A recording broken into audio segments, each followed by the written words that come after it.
Hey, children of God, it's me, Kira, and welcome to episode 1 of the Brick by Brick series. And today's episode is titled, Is God Real? I mean, let's just be real. A lot of our kids are wondering that now. A lot of our youth are wondering, questioning. There's so much information out there, so many different things out there about just life in general. And one of the things that I see as a recurring theme oftentimes is them wondering, is God even real in the first place?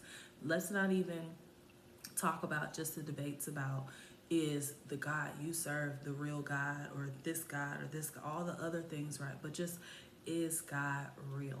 And so I wanted to address that question. That was one of the ones posed to me by one of our kids at the harbor. So that's what we're discussing today. Is God real? And so first off, because this isn't just about me giving off my opinions and my thoughts about things, I like to refer to the scriptures. And our first scripture that we're coming from is from Romans chapter 1, starting with verse 20. So Romans chapter 1, starting with verse 20, which says, "For ever since the world was created, people have seen the earth and sky. Through everything God made, they can clearly see his invisible qualities, his eternal power, and divine nature. So they have no excuse for not knowing God. Yes, they knew God, but they wouldn't worship him as God or even give thanks. And they began to think up foolish ideas of what God was like. As a result, their minds became dark and confused." And so we're going to rewind it back up to the previous verse, verse 20, right? Where it says, "Ever since the world was created, people have seen the earth and the sky." So the visible things that we see in our everyday life that support the fact that God exists, that God is real, is the earth and the sky itself. Through everything God made, they can clearly see his invisible qualities, his eternal power, and divine nature. So not only does creation point to the fact that there's a creator, but it also points to some of the qualities and the nature of that very creator. So one of the people that I like to watch a lot is Ray Comfort, because he does a lot of evangelism, and one of the things that he discusses a lot with people is about, is God real? Because he has a lot of conversations with people who are atheists, people who are agnostic, just a wide variety of people from different walks of life. And one of the first things he talks about is the fact that creation existing points to the fact that there is a creator. You wouldn't look at a building and say that it built itself. You wouldn't look at a painting and say it painted itself. You would look at a painting and wonder who painted it. You would look at a building and wonder who built it. You would just automatically assume and believe that this building existing is the proof that somebody existed to build it. So creation even existing points to proof of the fact that there is a creator, something, someone, a being that created what we see. Every day we get up and we look in the sky, we look at the earth that we walk on. It is proof to us that someone, something, a being created before we ever did, that is responsible for all of the things that we see. So just logically speaking, from a natural perspective, the fact that creation exists, the earth exists, the sky exists, is proof as much as we really need to the fact that a creator also exists and has existed since before creation became. And not only that, the scriptures also go on to tell us that it doesn't just point to the fact that God exists, it even reveals to us some of the nature, some of the parts of God. And we see that even in Job chapter 37, verse 5, which says, "God's voice is glorious in the thunder.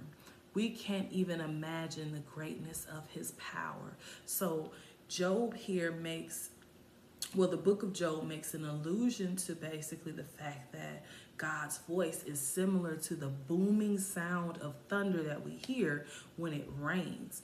And if you look in scripture, there's lots of descriptions about God that point to characteristics of nature that we see. The story of Pentecost is a perfect example of that, right?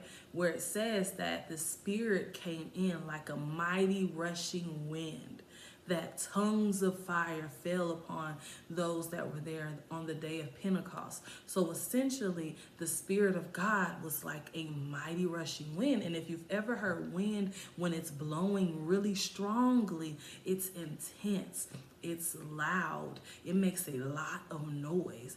And so it's saying like the presence of God can come in such a mighty way. It's like the sounds of wind coming in mightily into a space. And so that's just logically speaking that God exists because we see that creation exists. You are proof that God exists because you were created. The fact that you exist, the fact that you continue to exist, the fact that your body runs as intricately as it does is proof to an intelligent creator who understood how to put together all of the things that make us into who we are. And the last point I want to make is, even though this may not seem satisfactory to some people, the truth is that knowing God goes beyond just logic. Sorry. That's the truth. You know, logically speaking, we can say yes, creation points to the fact that there is a creator. But at some point, knowing God comes down to a spiritual connection that you have to have with him in order for him to really be real to you. Once you get past the point of just logic, because as believers, we don't throw logic out of the door.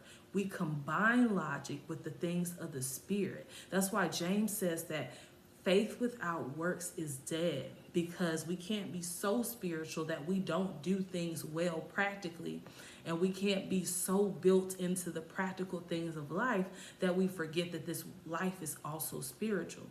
So when it comes to even knowing, is God real and how do you know?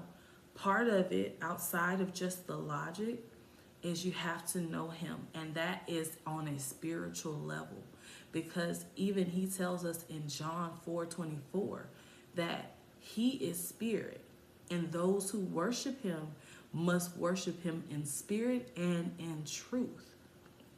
Part of that truth, because the word truth is so layered with so many things, part of that truth is the logic that I'm talking about. It's true that he exists, but the connection we have to God is also spiritual. And so in order to really have a relationship with him, in order to really have a connection with him, and to really know that he is real, there has to be a spiritual connection between you and God. And once you step into that space, some of those doubts, those uncertainties that you have about him begin to disappear, because now you know him. Now you have a relationship with him. Now you have a connection with him. And it's more than just what you know logically. You also are able to combine together that spiritual connection that helps to build intimacy. And so logically speaking, creation points to the fact that there's an intelligent creator that made and is responsible for everything. But you also have to know God for yourself. And that is a spiritual walk of faith that you have to decide that you want to explore. So I hope that this was beneficial to you, that it answers some of your questions. If you have more questions, don't be afraid to put them down in the comments. Let me know if there are any other topics that you want us to discuss and talk about here in the Brick by Brick series. And as always, be sure to like, share, to follow, so that other people can also see these videos, see these materials, and have some of those questions that they have as well be answered. Most importantly, like we always say here at Temple Builders Worldwide, love God with everything, love people through everything, and watch God change your life.